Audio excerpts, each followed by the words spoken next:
الاقتصاد هو المحرك الأساسي للأمم، والمحرك الأساسي للاقتصاد هو عادة ما يكون الأعمال والقطاع الخاص.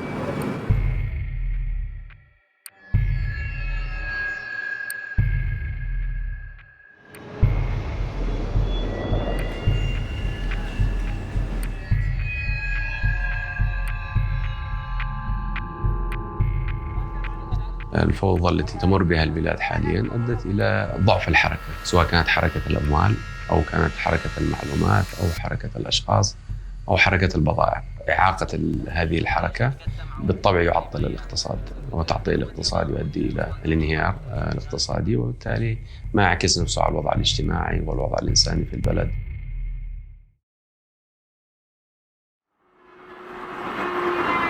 التحديات التي واجهها القطاع الخاص خلال فترة الصراع هي غياب الدولة وانتشار الفوضى، ما رفع من منسوب اللا أمن، ضعف الجهات القضائية بشكل كبير، وجود جماعات تعمل من خارج إطار الدولة وفوق القانون.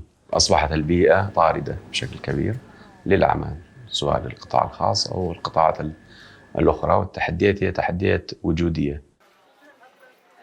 كل البنوك معها النقد الأجنبي المتراكم من سابق ما قبل الحرب موجود في خزائنهم، لم يستطيعوا منذ الحرب وحتى الآن من أن يرحلوا إلى الخارج بحيث أنه يغطوا حساباتهم في الخارج لتمويل الاستيراد.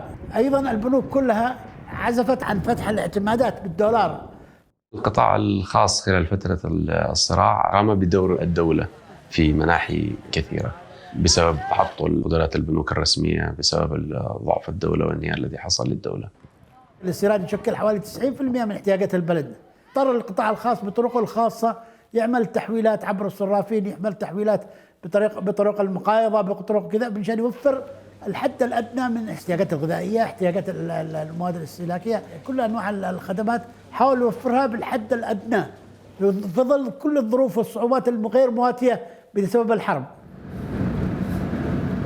القطاع الخاص له قدرة كبيرة على التحرك، كونه لا ينتمي لأي من الفئات المتصارعة، فقدرتهم على إيصال احتياجات المواطنين من المهرة إلى صعدة متاحة، وهي ميزة لا توجد في كثير من القطاعات الأخرى. القطاع الخاص يستطيع أن يتعاون، يستطيع أن يقوم بالكثير، خاصة إذا تكامل مع فلنقل المجتمعات الدولية، تكامل مع السلطات المحلية، تكامل مع منظمات المجتمع المدني.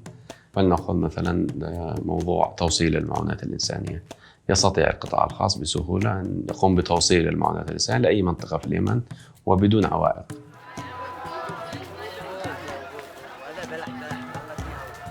بالنسبة للإغاثة الإنسانية والمليارات اللي طلبتها منظمات الأمم المتحدة استجابة للمتطلبات الإنسانية، هذه المليارات يعني مشان تنشط السوق المحلية وننشط العمل في القطاع الخاص، هؤلاء بدل ما يستوردوا الكلفة العالية عبر المنظمات، من الأفضل أن يتم ضخ هذه الأموال إلى السوق المحلية ويتم الاستيراد والتوزيع عبر القطاع الخاص، لأنه بيكون كلفة أقل، بيوجد فرص عمل في القطاع الخاص، بيشتغل القطاع الخاص ويستطيع أن يدور رأس ماله في المزيد من الاستيراد.